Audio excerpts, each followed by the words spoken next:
بسم اللہ الرحمن الرحیم۔ وہ شکل سے شریف گھر کی بیٹی لگ رہی تھی۔ میں پاس گیا، میرے قریب ہو کر بولی، چلو گے صاحب؟ میں نے پوچھا کتنے پیسے لوگی؟ کہنے لگی، آپ کتنے دیں گے؟ میں نے اس کی نیلی سی آنکھوں میں جھانک کر دیکھا، وہ بے بس سی تھی۔ میں نے بولا، آؤ کار میں بیٹھو۔ وہ ڈر رہی تھی، کہنے لگی، کتنے آدمی ہو؟ میں نے کہا، ڈرو نہیں، میں اکیلا ہی ہوں۔ وہ خاموش بیٹھی رہی، پھر کہنے لگی، آپ مجھے سگریٹ سے اذیت تو نہیں دو گے نا؟ میں مسکرایا، بالکل بھی نہیں۔ پھر اس نے ایک لمبی سانس بھری، آپ میرے ساتھ کوئی ظلم تو نہیں کریں گے نا؟ آپ چاہیں مجھے 500 کم دے دینا، لیکن میرے ساتھ برا مت کرنا پلیز۔ وہ بہت خوبصورت تھی، معصومیت اس کی باتوں سے ٹپک رہی تھی، پھر بھی خدا جانے وہ کیوں جسم بیچنے پر مجبور تھی۔ وہ نہیں جانتی تھی میں کون ہوں۔ میں نے پوچھا، کھانا کھایا ہے؟ کہنے لگی، نہیں۔ میں نے ہوٹل کے سامنے کار روکی۔ ہوٹل والا مجھے جانتا تھا، اس نے جلدی سے کھانا پیک کیا، مجھے دیا۔ میں کار میں بیٹھ گیا، میں اپنے آفس کی طرف چل دیا۔ چوکیدار نے دروازہ کھولا، میں نے کار پارک کی۔ رات کے 11 بج رہے تھے، سب اپنا اپنا کام کر رہے تھے۔ وہ مسلسل میری طرف دیکھے جا رہی تھی۔ میں نے کھانا پلیٹ میں ڈالا، اس سے کہا، ہاتھ دھو لو۔ وہ کہنے لگی، میں نے نہیں کھانا۔ میں نے پیار سے کہا، ڈرو نہیں، کچھ نہیں ہوگا۔ وہ ہاتھ دھو کر آئی، میرے سامنے کرسی پہ بیٹھ گئی اور کھانا کھانے لگی۔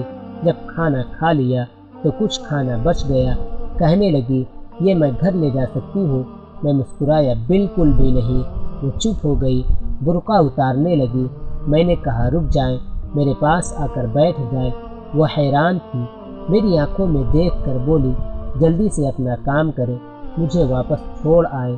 میں نے کہا، نہیں، میں پوچھ سکتا ہوں کہ یہ کیوں کرتی ہو ایسا؟ کیوں بیچتی ہو جسم؟ چھوڑ سکتی ہو کیا یہ سب؟ وہ میرے چہرے کی طرف دیکھنے لگی، آپ پاگل لگ رہے ہیں مجھے۔ میں نے اس کی آنکھوں میں دیکھا، ہاں پاگل ہی ہوں میں، سب پاگل ہی سمجھتے ہیں مجھے۔ وہ کہنے لگی، اگر کچھ کرنا نہیں ہے تو مجھے واپس چھوڑ کر آؤ۔ میں نے اس کے سر پر ہاتھ رکھا، پھر پرس سے 10,000 نکالے، اس کے ہاتھ پر رکھے۔ وہ حیران تھی، کہنے لگی، میں نے نہیں لینے، آپ کیوں دے رہے ہیں یہ پیسے مجھے؟ میں نے اس کے چہرے پر ایک تھکن محسوس کی تھی۔ وہ اپنے آنسو روکے بیٹھی تھی، بار بار کہہ رہی تھی، مجھے بس واپس چھوڑ کر آؤ، مجھے ڈر لگ رہا ہے۔ میں نے اسے یقین دلایا، ڈرنے کی کوئی بات نہیں ہے۔ اچھا بتاؤ نا، بہت درد دیا نا زندگی نے؟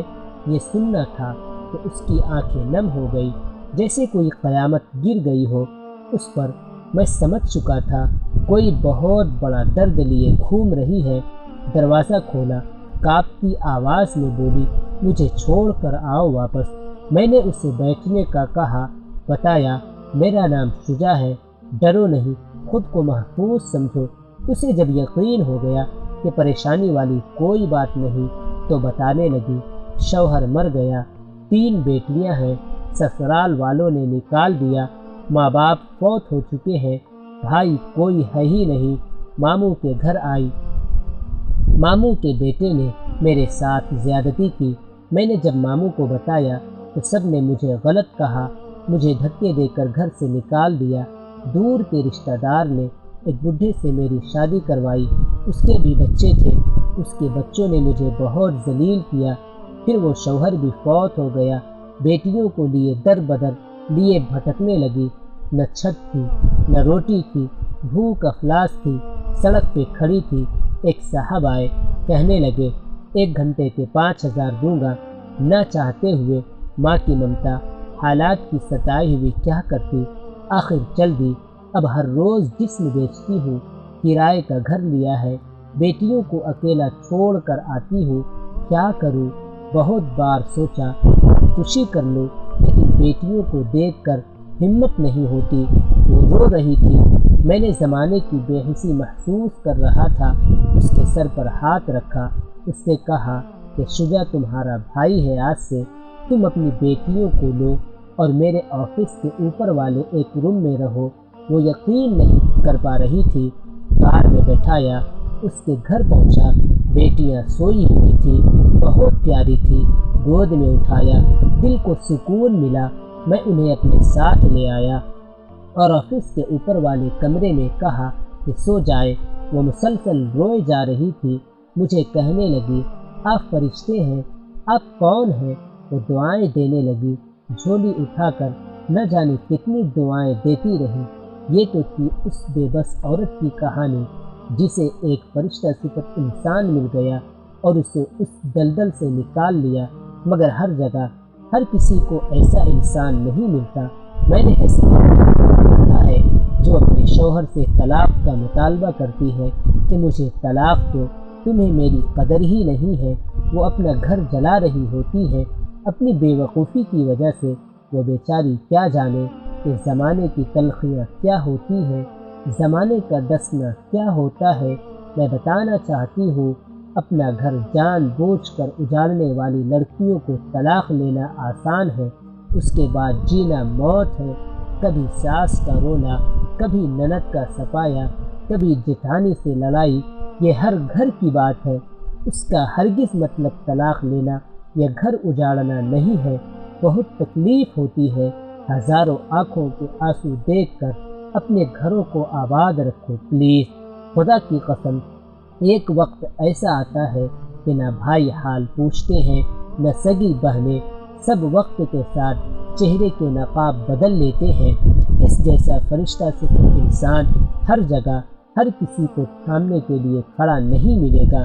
ہاں، میری قلم شاید کسی کو بربادی سے پہلے بچا لے۔ ہم سفر کیسا بھی ہو، وہ تمہاری ڈھال ہے۔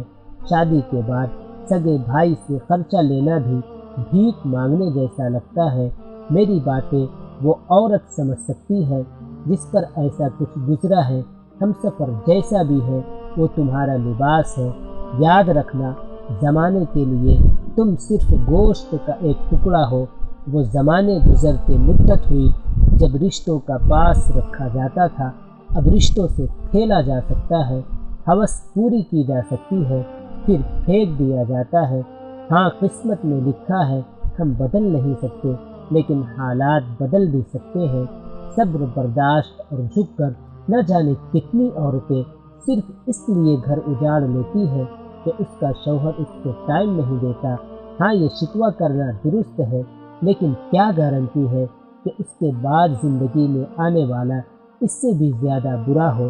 صرف ایک زندگی ہے، اس کو محبت، پیار، سمجھداری کے ساتھ گزار لے۔ اس معاشرے کو معاشرہ نہیں کہتی بلکہ بدبودار سماج کہتی ہوں۔ یہاں جگہ جگہ پہ لٹیرے کھڑے ہیں، عزتوں کے، خواہشوں کے، بھرم کے، بھروسے کے، اعتبار کے۔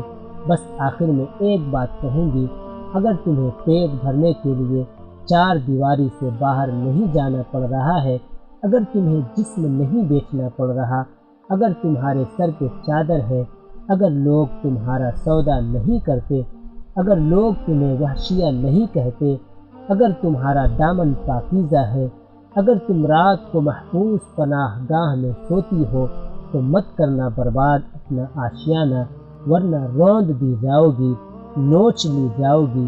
جو طلاق لیے بیٹھی ہے، پوچھو ان سے، وہ سوچ رہی ہوتی ہے، نہ جانے کتنے بچوں کے باپ کی ہم سفر بنو گی، نہ جانے وہ کیسا سلوک کرے گا، اور پھر ساری زندگی یہ طعنہ سنتے گزر جاتی ہے، اتنی ہی اچھی ہوتی تو طلاق کیوں لیتی۔